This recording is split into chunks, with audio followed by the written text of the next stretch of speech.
Hello everybody and welcome back to SkySaga Alpha 9. We are over here on the tutorial island and it is time for another tutorial video. So today we're going to be talking about input extenders, or input delays I should say. And what I really mean when I talk about these things is having one thing triggered off a pressure plate or an input immediately after the pressure plate is triggered, and then something else happening just a short time after that. So if we actually have a quick look at the guide that I've got sitting down behind me.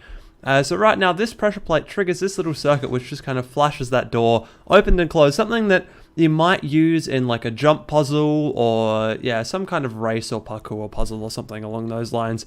But you don't want the person standing on this pressure plate forever. You want them to stand on the pressure plate and keep moving so that they can keep going through the jump puzzle and they don't have time to kind of sit there and figure out how everything works. So the rest of this circuit back here forces a 1 second delay before the turret starts firing, which means if we come down here and actually do this properly, so if I'm going to jump out to third person mode so you can see exactly what goes on here. So I'm going to stand on this pressure plate, and now for a whole second I can stand on that pressure plate before this guy fires up and then finally does actually shoot me.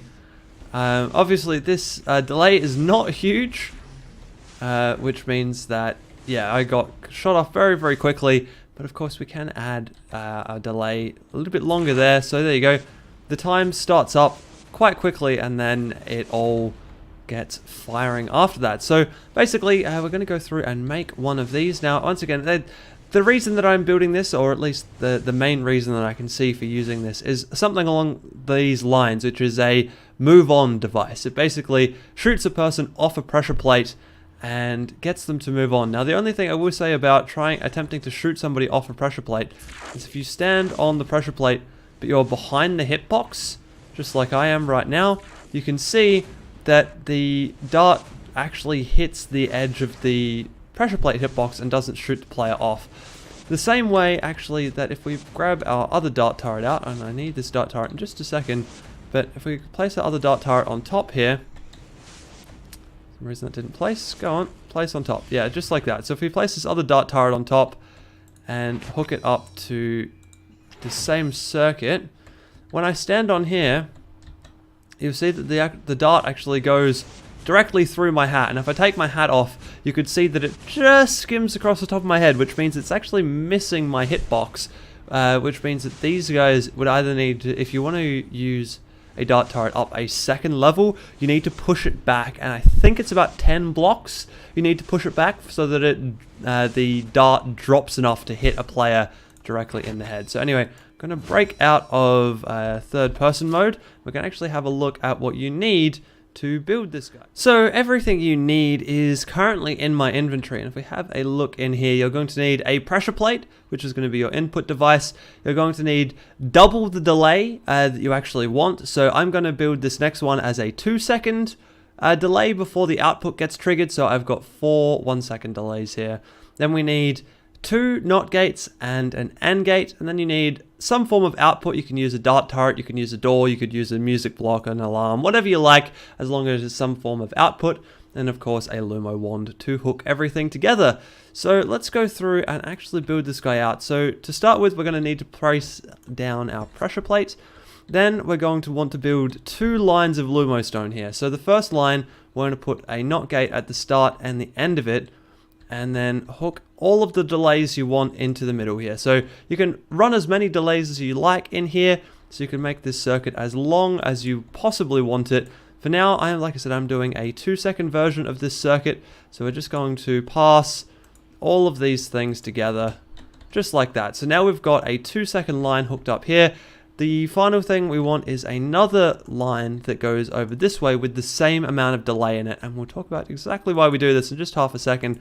We're going to just hook these up exactly the same as we've hooked them up over there. And then finally, we're going to take our AND gate and place that down at the head of all of this stuff and hook one line up to the A up here and one line up to the B, just like that. Now, what this does is it means that when you stand on this pressure plate, this line gets powered up instantly and sends a signal down to the B, and then the other line that depowers this AND gate, which forces these 2 second delay to happen before this changes and powers up this gate over here, the A side of this gate, which then causes the AND to turn on. So that means that it's going to wait the whole 2 seconds before it actually turns on. Now, the reason we've added the same 2 seconds on the other side is just in case somebody stands on and then immediately off again, because that way, if you kind of stand just straight on it and then straight off it again, you will actually still manage to get a pulse out after the 2 seconds are up at the end of all of this, if you've got these two here as well. So yeah, that's how all of this stuff goes. Now, the other thing we need to do is obviously put down our output device. So this time around, I'm going to use a Lumostone door, just like this. Now, this is going to kind of behave a little bit interestingly. It's going to essentially be a door that isn't going to open until after you've been standing on the pressure plate for 2 seconds. So let's give this a quick shot. Gonna have to just wait, and there we go. Door opens. So obviously I could change this up so it could be 10 seconds. So you'd actually physically have to stand on this pressure plate for 10 seconds for this door to open. Now, the only problem with this circuit right now is there's not enough time for me to actually get through that door, because the minute I stand off here, everything turns off and the door comes back again. Although I might be able to get through it pretty quickly. So let's just try this circuit out again. There you go, 2 whole seconds, and yes, we can actually make it through that door.